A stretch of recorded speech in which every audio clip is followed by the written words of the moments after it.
Bonjour tout le monde. Avec ce beau soleil, le moral est au beau fixe.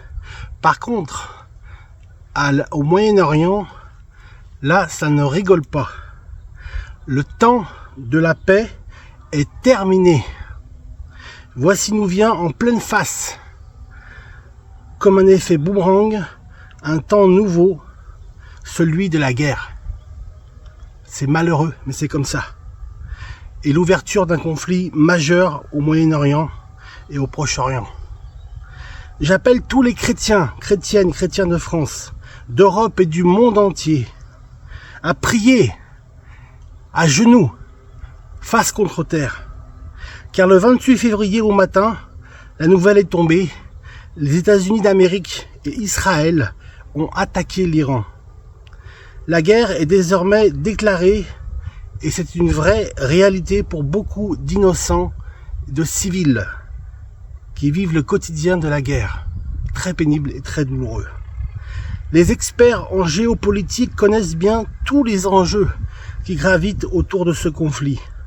Mais une chose est sûre et essentielle, elle est même évidente. Les tensions montent, les armes parlent et tuent beaucoup de personnes actuellement. Des vies d'innocents sont sacrifiées sur l'autel de la guerre pour servir les intérêts des États souverains, comme le pétrole. Amen. Beaucoup de personnes perdent la vie, victimes de la barbarie et de l'horreur de la guerre. Dieu nous garde d'un conflit en Europe qui est là, à nos portes. La peur s'installe et beaucoup de cœurs sont troublés. Depuis des mois, le monde vit sous pression dans la hantise d'un conflit généralisé et mondial. Trop de crises, trop de conflits, trop d'images lourdes. Parfois, on détourne le regard. Parce que c'est trop dur à encaisser, c'est trop dur à avaler, parce qu'on ne sait pas quoi faire. La guerre est toujours une tragédie, mes amis. Des innocents sont sacrifiés sur la place publique, ils souffrent, des familles sont brisées, et en Iran, rappelons-le, beaucoup de chrétiens vivent depuis des décennies sous un régime théocratique, fondé sur une interprétation stricte de l'islam chiite, où l'islam d'État façonne la loi et où les convertis à Jésus sont persécutés et exposés à de graves problèmes. Nous ne pouvons pas rester indifférents, mes amis. Mais le Seigneur nous appelle à vivre et donc à se mettre à genoux. Parce que nous sommes appelés à vivre gouvernés. Nous sommes gouvernés par la peur actuellement. La Bible dit dans Ecclésiaste au chapitre 3 et au verset 8, c'est le fils de David, du roi David qui parle dans l'Ancien Testament. Il y a un temps pour toutes choses. Un temps pour la guerre et un temps pour la paix. Et celui de la guerre vient de se déclarer. Nous ne contrôlons pas toutes les décisions des nations et des grands de ce monde. Mais nous pouvons prier intérieurement, dans le secret de nos cœurs, pour la paix dans le monde. Amen. Priez avec foi, priez de tout votre cœur. Parce que c'est une arme contre l'ennemi de nos âmes, une arme redoutable. Quand nous prions avec foi, l'enfer tremble de peur. Amen. Ne restons pas spectateurs, mais bien acteurs. Soyons de ceux qui apportent la paix d'en haut. La paix d'en haut, c'est la paix qui surpasse toute intelligence. Amen. Et qui gardera nos cœurs et nos pensées en Jésus-Christ. Prions pour nos frères et sœurs de l'Iran, pour le peuple iranien, comme en Israël ou aux États-Unis d'Amérique, et dans le reste du monde. Faites la paix, ne faites pas la guerre.